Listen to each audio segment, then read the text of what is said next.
can't even open a can. I don't want to be swearing in my videos. I want to be monetizable. My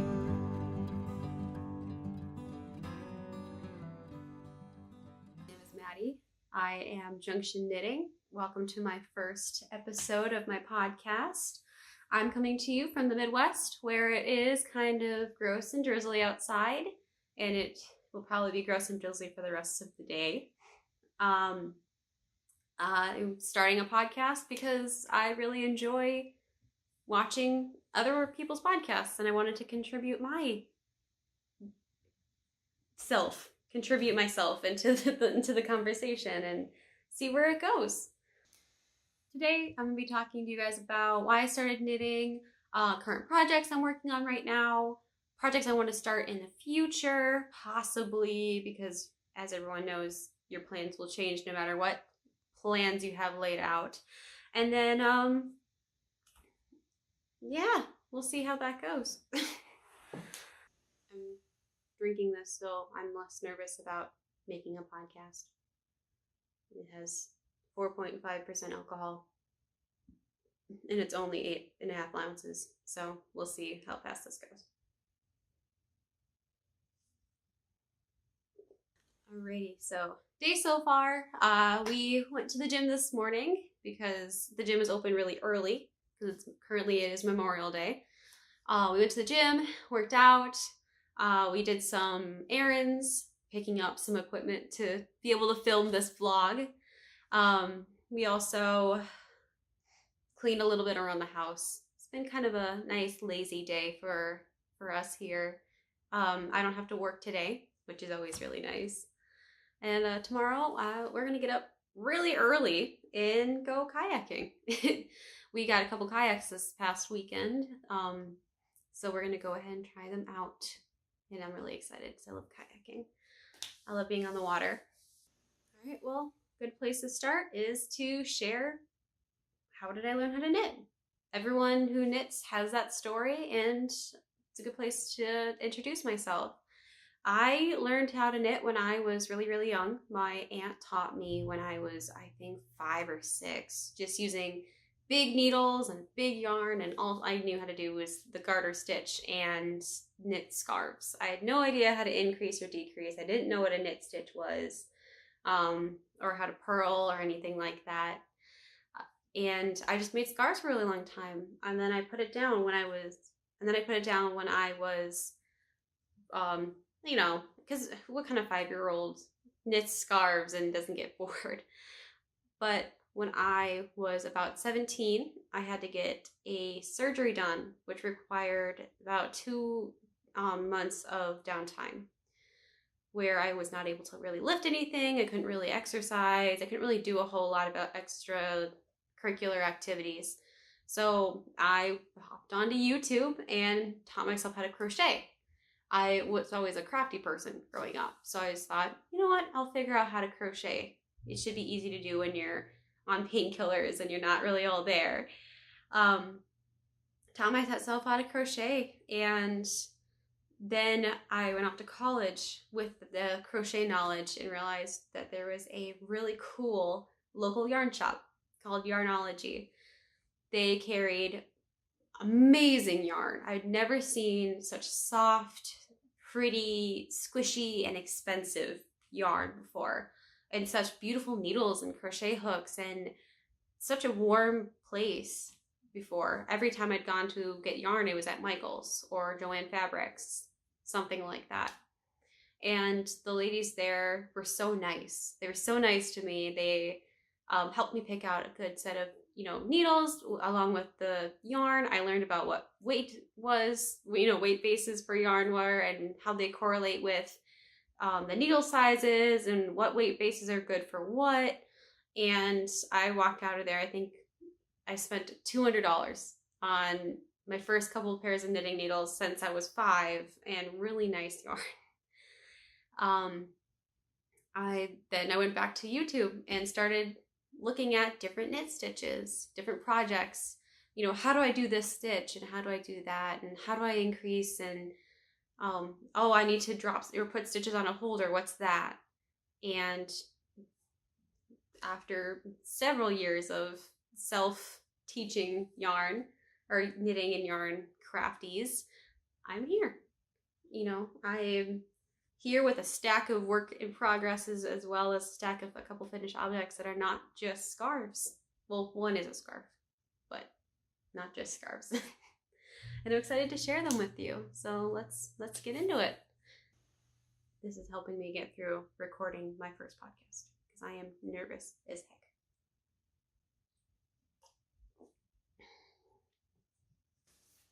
All right, well, let's get into my pile of whips here. My first one is a project that I've been working on religiously for like 2 weeks. Something like that, maybe 3 weeks. Yeah, I'd probably say about 3 weeks. It is my Tecumseh sweater. I know I'm a little late for the whole Tecumseh train, but I finally was able to cast this guy on. I'm currently on Sleeve Island, as you can see, working on this guy. And then I've got one more sleeve.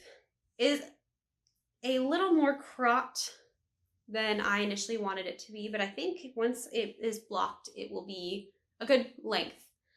This is my first colorwork project, actually. I've never done any colorwork before, except for on this guy. So I'm curious to see how these like wrinkles block out, but I've seen people do it before and I've seen how it turns out. So I'm really excited to put this on.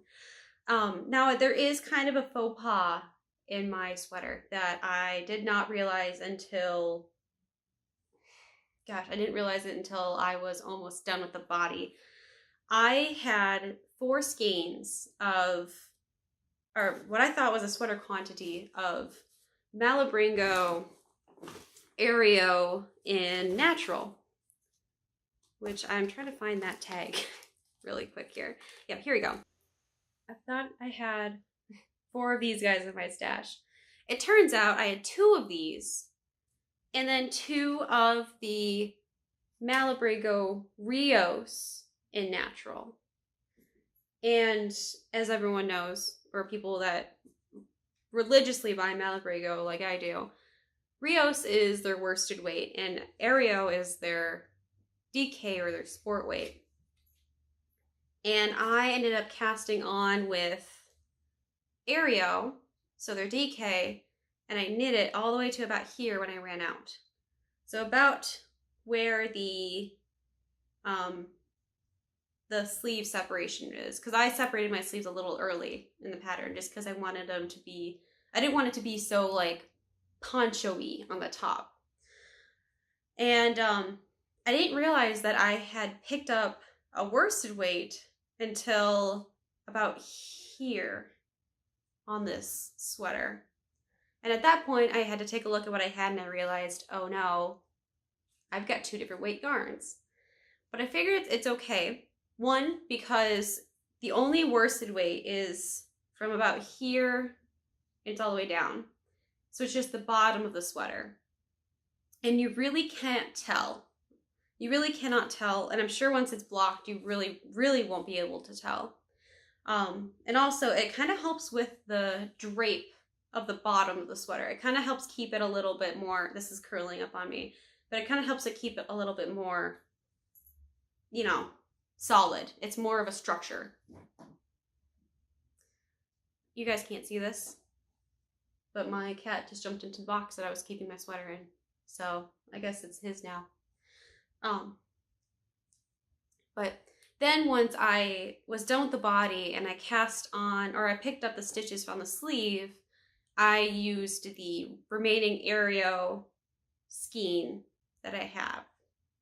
So this guy, the sleeves will be the Aereo, the lighter weight, and the body is that worsted weight, but it should be okay. You know, it's my first colorwork sweater, and I have to just tell myself it's a design element. It's not a mistake. But if I really, really dislike it, I do have more Aereo natural coming on, or coming soon into my house. So that's my current work in progress that I've been working on for 3 weeks. It's almost done. I can feel it. And just in time for 80-degree weather here in the Midwest. Today I'm drinking a cider. It's not in a mug. One of these days I'll actually put it in a mug for one of these vlogs. My next work in progress is a sweater shirt that I've been working on for almost a year now. It is kind of my traveling project. I started working on it when I was working at my old job, and it was a desk job when I had some downtime, and now I'm no longer working at that job, and I'm still working on this sweater. It is the Maritimo, I never know how to say that, sweater shirt. And I have split the back from the front, and I'm working on the back right now. And it is just going extremely slowly. Me and figuring weight projects do not get along super well. I get very bored very easily, especially when it's just knit stitch all the way up. I know a lot of people like just knit stitch projects because it's almost like it's just easy. You can watch TV and do it. I am not that skilled. I still have to look at my projects when I'm knitting them. So when I'm staring at something, going back and forth, back and forth, back and forth, the same stitches, it gets a little boring, which is why it's a travel project for me. This is a good project for me to whip out when I'm in class and I have some extra time, which is where this usually lives. It actually lives in my backpack, in this brightly colored, waterproofed bag that I got from my mother, and I don't even know what it is. I think it's a beach bag because it's got the waterproofing on the inside. But yeah, this lives in my backpack, so whenever I'm at class or if I'm doing something, I can carry it with me and whip it out and work on a row or two at a time. It's slowly getting there. This is one of those projects where I just kind of want to have it just to work on. And once it's done, I think it'll be very pretty. I've got this beautiful black in there. I don't know if you can see that. With this pink edging on there. And it's all Malabrigo. Surprise, surprise. And last work in progress that I have for you is a no frills sweater that I have been working on since January, approximately. And I feel bad for this one because it has been neglected. It is a sweater for my girlfriend that I started for her and then got bored with, and it has just kind of been sitting in this backpack bag thing that I use for sweaters. And it is a beautiful red DK superwash from Plymouth Yarns. And the plan is to knit this past the arm separation and then transition into black yarn. But it is not even done with the raglan increases yet. Just because it has been put aside. It is now summer, so I don't think she's too upset that I haven't finished it yet, since she really isn't able to wear it, but it is something that I for sure will have done by next fall. I just need to finish my Tecumseh and one other project that I want to do, and then I'll get back to this bad boy here and work it out. But yeah, that is what I have for you for my current work in progresses. I do have a couple finished objects though that I want to share with you guys because I'm very happy and proud of them. So I'm going to start with the oldest, the one that I finished the longest time ago, to my newest finished object. And all of these, I actually just blocked all of these the other day. So it is, even though some of these objects have been done for a while, they are freshly blocked just because I am so lazy with blocking objects. So, the oldest object is an endless shawl. This was knit in, I believe, Malabrigo as well. I don't remember the color. But it is a beautiful shawl with seed stitching on this main part here with a little bit of this cable work, and then just alternating purling and knit stitches, garter and knit stitches right here. It is a very long, it's approximately 8 feet long once it's all stretched out. And this actually was my first project that I started at my desk job. So I had a lot of time when I first started just because it was a slow season, and I was able to finish it just because it's in a worsted weight yarn. So it was super easy just to go through it all and get it done really quickly. This is going to be a wedding present, actually. It sat for a really long time in my finished objects pile and needed to be blocked because, you know, obviously with the knit or with these stitches here, they don't do well when they're just not blocked. But it's going to be a wedding present for a wedding that I cannot attend because it's going to be happening across the country and it's going to be happening at a bad time, so I cannot go. But it's going to my cousin, who I know will love it because they love hand knit objects, or handmade objects, I should say. And it's going to look so good on them. The next project I have for you is my first no frills sweater. It is my sweater that I knit for myself, knit in Plymouth, the Superwash Merino DK weight in black, and then it is striped with the Perfect Stitches Fiber Company and Yarnaholic, which was it was a limited colorway for people who follow her newsletter. So you had to be a subscriber to her newsletter to actually get this colorway. So it's got this it's a beautiful white with splotches of pink and black in there, and I thought that it would just look so good striped together. It's got quarter length sleeves, mostly because I was so done with knitting sleeves, but also because I tend to push my sleeves up anyways when I have long sleeves. So I just thought, why as well make them quarter length if they're going to get pushed up anyways. I haven't really had a chance to really wear this a whole lot just because I did finish it when it started to get warm, and then I just recently blocked it the other day. So it finally kind of is in its final structure, but I have not really been able to wear it while I am, or actually like really enjoy wearing it. But of course I'll enjoy wearing it next fall when it starts to get cold again. My third finished object that I have here for you, it is a baby blanket knit out of, surprise, surprise, Malabrigo, in worsted weights, different, obviously different colors. And it is actually made from, this center panel here is a pattern from Hedgehog Fibers on her website. She's got a whole bunch of free patterns actually, and it's their leaf blanket pattern. It obviously, the blanket pattern is in fingering weight and it expects you to get, make a lot more repeats, but I think I just did 4 repeats of it to get this center panel. And then the edging, this red edging, is seed stitch. This is going to my other cousin who is having a baby, and I think that this color is just beautiful. These colors are beautiful together.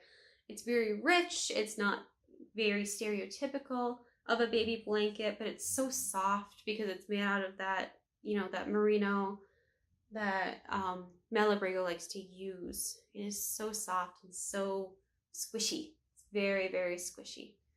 The squished level is too high. I have is my Breeze back tank top. I'm super happy with it. I've worn it a couple of times already. Just blocked it the other day and I haven't actually worn it since it's been blocked. But the bottom half here is Hedgehog Fibers in, oh dear, I forgot what colorway it is. But it's Hedgehog Fibers.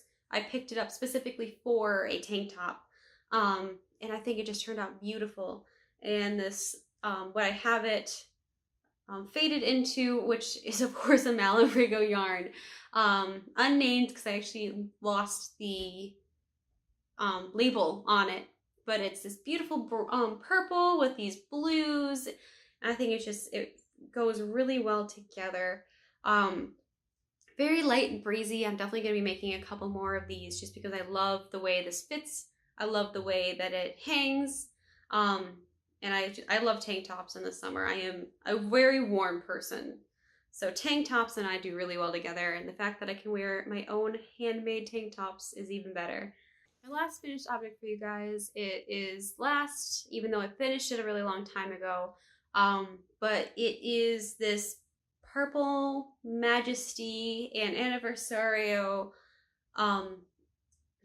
sweater that I knit out of Malabrigo in worst weight. It was a test knit for one of the girls that's from the Stitch Party on Instagram. They needed a test knit for this cropped, flowy sweater, and I knit it, and it was a fun knit. I enjoyed working with the pattern, and I think it turned out really well. However, I am not happy with, I'm not happy with the sweater in my wardrobe. I think the sweater is beautiful. It's just not for me. I much rather use this yarn for something else, like maybe another blanket or a couple cowls or something like that. So this is going to be frogged. Now it's been made for a couple months now and I have no idea where the ends are and I've never frogged a completed project before.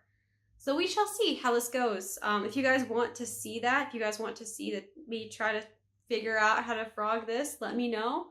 And we can record it for you and show you guys the frustration that would be me frogging a finished object.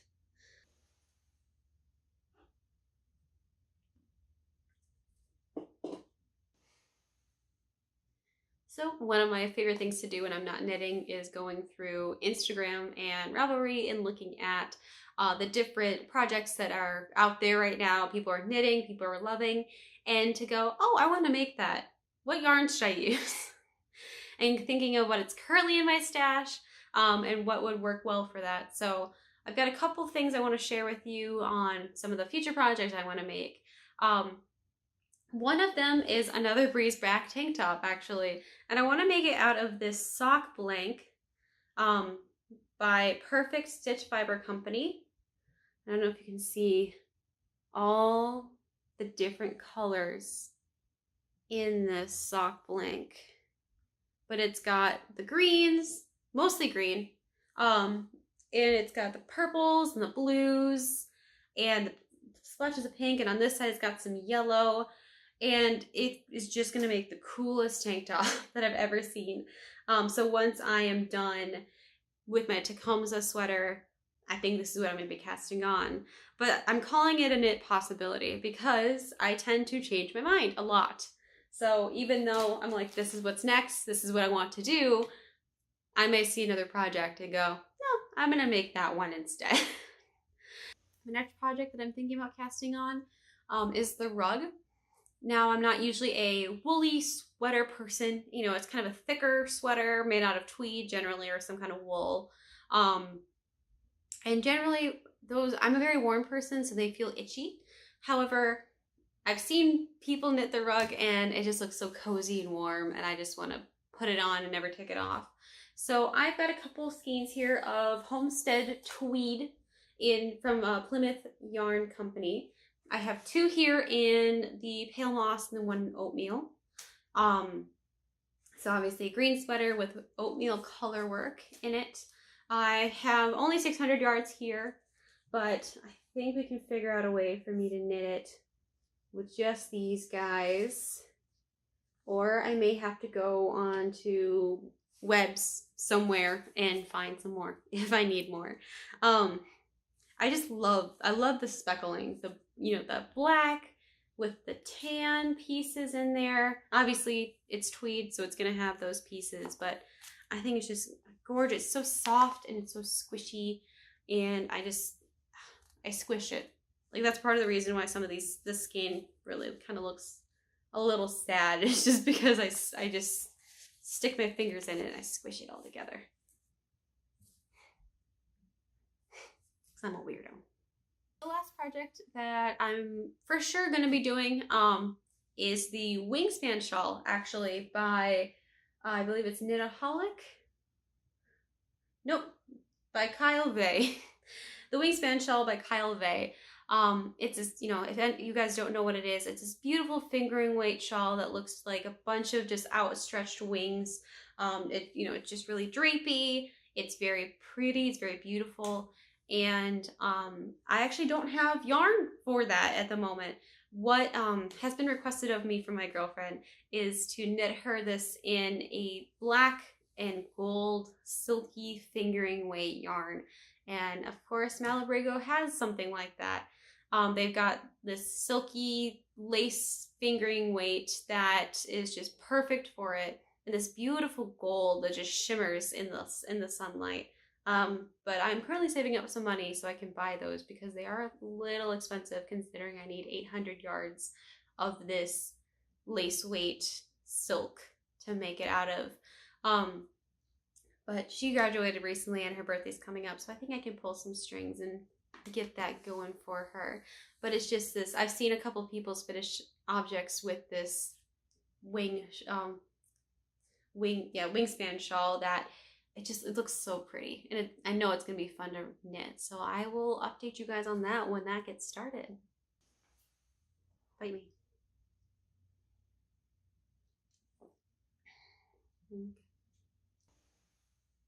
All right, guys, that's everything I wanted to share with you today. Follow me on Instagram. I'm at Junction Knitting. I have just a couple posts up there. I have now exclusively moved my knitting over onto that one, so you will see my new projects, any of my finished objects. If I'm knitting that day, I tend to post my story, so you will see that there.